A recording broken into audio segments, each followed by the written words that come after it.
Hi, మీ Venkateswararao Chavakula LIC agent. మేము సాధారణంగా LIC policy అడిగినప్పుడు షార్ట్ టర్మ్ అడుగుతూ ఉంటారు. మాకు లాంగ్ టర్మ్ వద్దండి, తక్కువ టైంలో అయిపోయే స్కీమ్ ఏదైనా ఉంటే చెప్పండి అని అడుగుతూ ఉంటారు.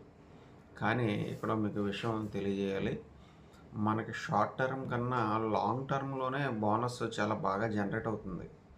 మీకు షార్ట్ టర్మ్లో తక్కువ బోనస్ జనరేట్ అవుతుంది. లాంగ్ టర్మ్లో మీకు ఎక్కువ బోనస్ అనేది జనరేట్ అవుతుంది జరుగుతుంది.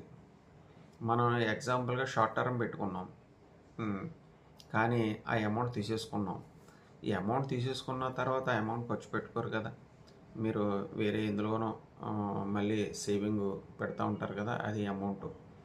మీరు అలాగా చేతులు మారడం కన్నా ఇందులోనే కొనసాగించారనుకోండి, ఎల్ఐసిలోనే ఆ స్కీమ్ లాంగ్ టర్మ్ స్కీమ్ పెట్టుకుని షార్ట్ టర్మ్ స్కీమ్ పెట్టుకుని వేరే దాంట్లో మళ్ళీ మీరు ఇన్వెస్ట్మెంట్ మార్చుకునే దానికన్నా ఇందులోనే కంటిన్యూ అయ్యారనుకోండి, మీకు బోనస్ చాలా చక్కని బోనస్ జనరేట్ అవుతుంది. మీకు ఉదాహరణకి ఒక ఫ్యాక్టరీలో ఉద్యోగి పర్మనెంట్ అయింది, సీనియారిటీని బట్టి పర్మనెంట్ అయింది, చాలా చక్కగా ఉద్యోగం చేసుకుంటున్నాడు. ఒకసారి అందులో రిజైన్ చేసి నెక్స్ట్ డే మళ్ళీ వెళ్ళి జాయిన్ అవుతానంటే ఆ పర్మనెంట్ పోతుంది, అప్పుడు దాకా ఉన్న సీనియారిటీ పోతుంది.